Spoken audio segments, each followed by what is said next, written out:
Now that Season 13 is quickly starting in a month or so, it's about time to start getting prepared and ready for it. And some of you guys might be looking for a change, or might have realized that the role you're playing is boring, didn't fit, or you could just be looking for a breath of fresh air in a new role. Before I talk about this, I'll give my credentials.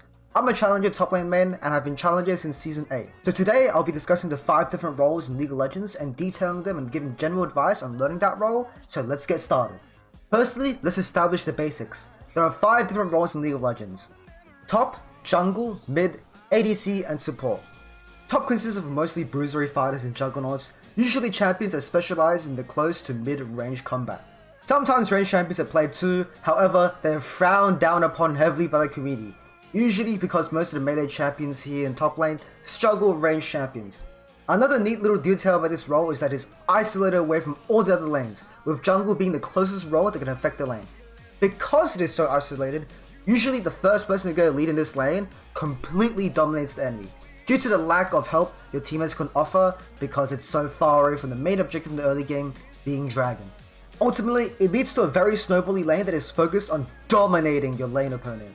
However, one issue with this role is that because it is so isolated, people can easily feel a struggle to have an effect on the game due to the lack of control outside of the lane.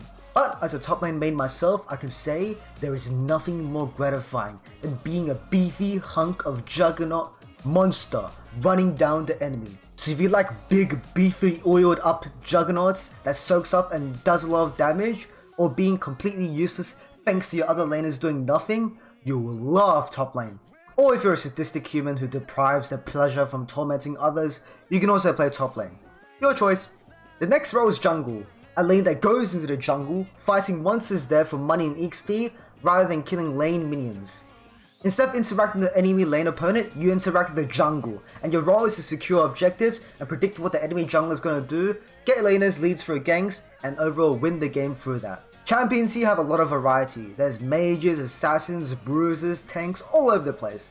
However, junglers typically consist of champions of CC or burst in their kit, so they can effectively gank and are involved in a lot of action, especially in the early game, due to dictating what lane to focus on throughout the game.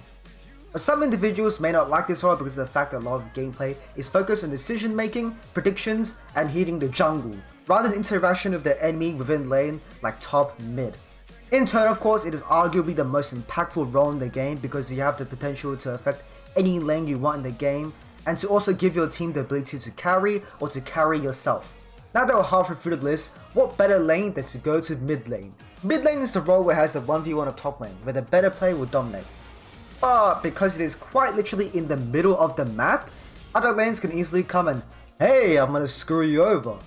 But because you are also in the middle of the map, you can easily go to other lanes and also be like, hey, I'm gonna screw you over.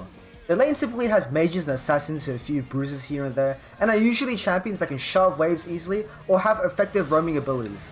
Ultimately, it's a mix of a 1v1 of top lane, the roaming and early game action of jungling, but in turn, being in the middle of the map leaves you prone to a lot of attention, which is the opposite of the top lane island I mentioned earlier.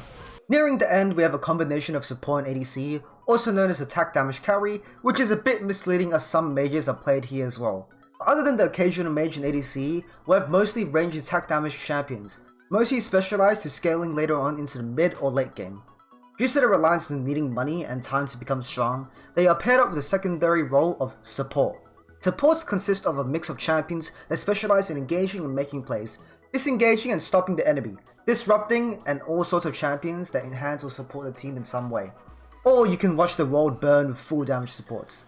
ADCs usually stick to bot lane and synergize with the support, together to fight the enemy pair of ADC and support as well, with the better synergizing pair winning. Because of reliance upon each other, you have either Mario and Luigi, or you have a bigger rivalry than Hank and meth dealers. If that doesn't work out so well, supports have the option to leave their lane and roam, supporting your other lanes like top and mid and jungle. Oh, and ADC is just left to suffer the enemy bot lane. All in all, let's conclude everything up. Top lane's a 1v1 isolated island filled of beasts of bruisery melee champions and scummy range bullies. It's the wasteland of League of Legends. Jungle is a 1v0, fighting monsters filled with all types of vetoes, whether they be mages, assassins, bruisers, or tanks, that have the ability to impact any lane they want, focus on using the brain to predict what lanes to help, rather than 1v1ing the enemy. It's like the jungle, the Tarzan jungle. Mid is a 1v1 war between mages and assassins, with people from other lanes having the option to check in every now and then, and you also have the ability to check out other people. Bot lane is a 2v2 role, with ADC being the long range attack damage character that rules the game if a team plays around you, but most of the time being incredibly miserable because teammates always do their own thing in solo queue. Support is a bunch of different things of engages, disengages, disruptors, and all sorts of champions, but are very good at either dominating with the ADC to win lane, or leaving the ADCs to defend themselves to help your team. Like the dad that goes for milk. With that being said, that is all the roles in League of Legos. Good luck in choosing, and like the video if you liked the video, and subscribe if you enjoyed it. And good night everybody, I'll see you later.